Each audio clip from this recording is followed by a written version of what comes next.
So today I'll introduce you to my actual second Saiga M3 rifle. My avid viewers have seen my last video where I talked about the other M3 I own, also chambered in 223. And now you might ask yourself, why do you have two of the exact same rifles? And the answer is because the first one I bought a few years ago, I totally fell in love with this particular model. It's a really great option for 223 AKs. And when I saw that Saigas are going to be hard to get in the next few years due to sanctions, rightfully so, I snatched one of the last models available, and I don't really regret getting it. So while the first AK I showed you, the M3, was more of a general purpose rifle, this one is specifically built for night vision usage. So I'll skip all the basic stuff, and I'm not going to talk about the AK-100 series. If you're interested in that, make sure to check the other video. And in this video, I'll just talk about the upgrades I did to this rifle and explain why. So let's directly jump into the upgrades themselves. Ready? Beep.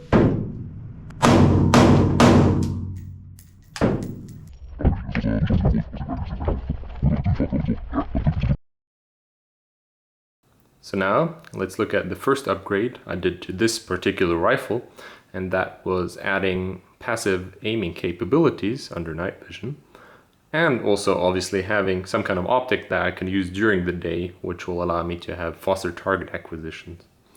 So in order to facilitate or mount this optic, I went for the side rail option. And let me just show you a big problem I usually have with AK side rails. So they slide on like this, right? And you have this tab to tighten it. And this little tab is actually folded down so it doesn't catch with your gear or your sling. But still, it once happened to me that I had it mounted and it actually caught on my plate carrier on some kind of pouch. And it actually loosened this lever. So during shooting, I realized I was losing zero and it was starting to rattle, so my optic nearly fell off. And this is just something that, in my opinion, should not happen. Well, it only happened to me once in a matter of years. I don't want to take my chances, so I decided to get another kind of style of mounting mechanism, and that is this one from Midwest. So as you can tell, if I just pull on this level, it won't unlock because it has this little catch here. So you have to push down and then you can unlock the lever. So this way it shouldn't unlock just on its own, basically, when it hangs onto some kind of equipment or sling. So now let's look at the optic I chose. This is an EOTech XPS 3.2, and there's two reasons why I chose an EOTech, and especially this model. The first reason is EOTech has really great glasses, so they're not tinted at all, which is very important under night vision use. So the more tint it has, the less you'll be able to see, actually. So that's a big reason for why EOTechs are great under night vision. And the 3 series, especially because they have this dedicated night vision button. So I can change with those buttons here the brightness, as you would expect, right? But if I want to use it under night vision, I can just press this button and it instantly goes to the night vision modes, which are very dim, so you can't really see them. And you can change it back just by pressing this one button. And the buttons are on the side, which the 2 series has on the front, which if you use it with a magnifier is kind of a problem to actually get your finger between there. So having those buttons on the side is actually a really nice addition too, in my opinion. And during the day, obviously, EOTechs are really great too. They might not be the lightest or the smallest, but I like their ruggedness and their reticles. So that was the ideal choice for me for a night vision gun. So the second important upgrade was to get this buttstock replaced. I'm not a big fan of the AK buttstocks themselves because they're made for people that aren't that tall. So I used this buttstock adapter from a company called MTK. I have my separate video on it. And what is nice is that you still have the ability to fold the buttstock, but also you can now add AR style buttstocks like this one from Magpul. I really like it, so you can extend or decrease the length of your buttstock and you can lock it in place by pushing down here. So That's a nice addition. If I'm wearing body armor and nods, I might have to decrease it a bit, and it just adds lots of flexibility and ergonomics to the AK rifle. So the next very important upgrade was being able to have active aiming support and mounting a flashlight. And in order to facilitate all of this, I chose this Midwest Industries handguard. I first experimented with mounting all of that to a regular handguard on the side, but having all of this stuff here kind of, at least for me, ruins the ergonomics of the rifle. I still want to hold the rifle like this, not having everything bunched up. So this allows me to move everything forward. That's why it's a pretty long boy. But I have a detailed video on this handguard if you want to check out the details. But what you need to know is it adds lots of M-lock and Picatinny real estate. So that's perfect for a night vision setup. So now let's look at the components themselves. First, we'll start with the flashlight. This is a Surefire M300, and I can here either use white light or toggle it to infrared. So this will extend the range I can see in basically complete darkness with night vision, but obviously people with night vision will then also see you. So having white light is important as well. As I say in all of my videos, even if you're not rocking NVGs and you're not operating during night, if you enter a house, there might not be light, or you're operating at dusk or dawn, flashlight can be very, very helpful. Not only for, let's say, combat situations, but also IDing stuff. So Surefire has different caps. I use this one because I can either actuate the light by pressing and holding the switch up here, or I can use the toggle button on the cap, and this is actually really nice if you use it for extended periods of time. And this is important if you want to maintain light discipline. You don't want it to be running all the time, right?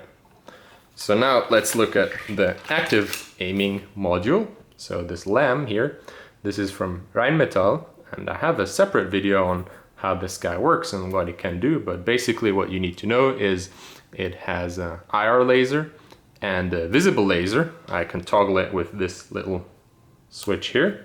It has a high power mode, so it's very capable too, and I can actuate it using this button here. This is either press and hold or double tap to actually have it constantly on, so I don't need any other buttons on the device itself. It can be all operated with this button here. And this little switch here came with the Rheinmetall LAM itself. In order to facilitate the cable management, I'm using this little guys from AliExpress. They mount to M-lock and they allow me to route the cables the way I want, so everything's nice and flat on the rifle and it shouldn't get caught up as easily as just loose wires everywhere. So the next very important upgrade in any night vision rifle is reducing muzzle flash signature. So because you don't want people to see your muzzle flash, especially when you're operating in low light conditions, nor do you want to blind yourself when using NVG with like this big muzzle flash up here. So the best solution actually is to mount a suppressor, because they will contain all of the muzzle flash. And I have a video talking about my suppressor, but the problem I realized is, since this rifle is a bit front heavy already, adding a suppressor makes it borderline unusable for longer periods of time. You might call this a skill issue, but I guess I need to work out more. So the next best thing was to get a muzzle device, since they're obviously not as heavy as a suppressor. And I first was looking into the Strela muzzle device made by a Ukrainian company, but currently I can't get my hands on one. So the next best thing I saw doing some research was this Manticore Arms Eclipse flash hider. It's a 3-prong design, so it's not a 4-piece flash hider like the Strela, but it does its job very well. It's really light and it directly threads onto the 24mm threads on the AK. I'm very happy with it.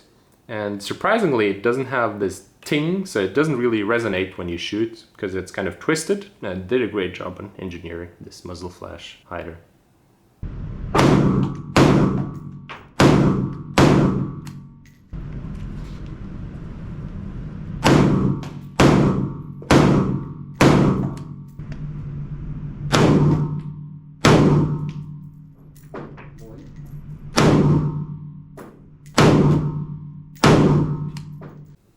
Another very important upgrade is adding a sling to your rifle. This one's from Tasmanian Tiger.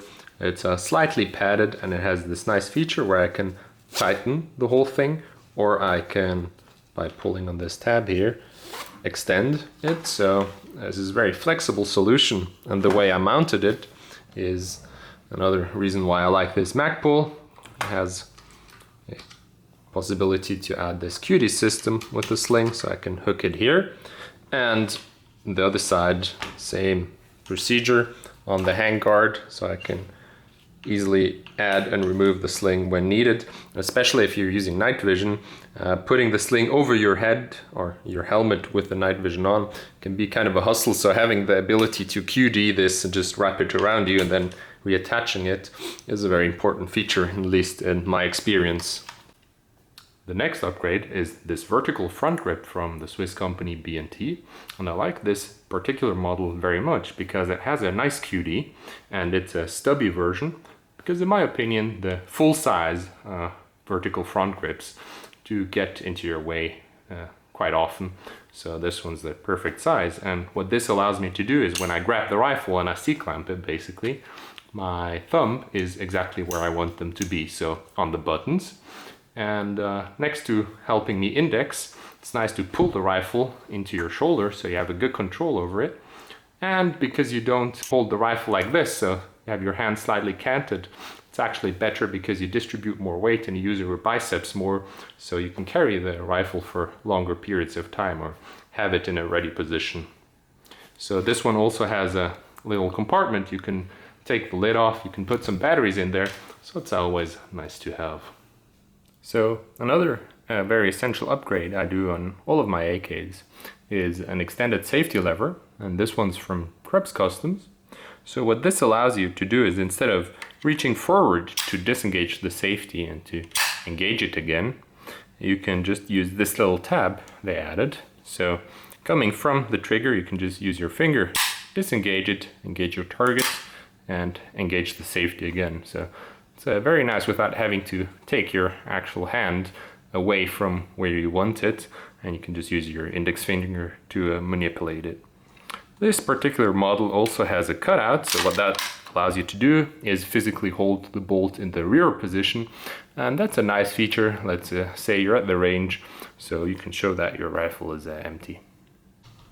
So the next upgrades are just some creature comforts, like this pistol grip. I'm gonna butcher the pronunciation because I'm not quite sure how it's called, but Hugyu, I think it's an American brand, and they have a really nice grips. They have some more girth than the regular AK pistol grips, and if you know me, I don't like them either. So having some girth and some texture is a really nice addition to any rifle, basically, maybe night vision or not. The other upgrade is this extended charging lever. This one's from Armacon. What this does is just extend the charging lever, so it's bigger. It also has a nice texture, so that's usually very great for operating with gloves in, let's say, colder environments. But especially in night vision, this is essential too, because if you have your NVG focused on the targets, let's say 5 or 10 meters out, everything will be blurry unless you actually physically change it. So if you want to do fast reloads, this is nice to index on. You can do it without seeing anything because it's bigger, it has a nice texture. So this is a very important upgrade for night vision users, obviously. So those were all the upgrades I made to this rifle to make it night vision compatible, and I'm very happy with the result. Took some time to figure out the exact positions where I want everything, but now I feel right at home, and it's very fun to shoot under nods. So if you have any questions, feel free to ask, and as always, stay safe and have fun.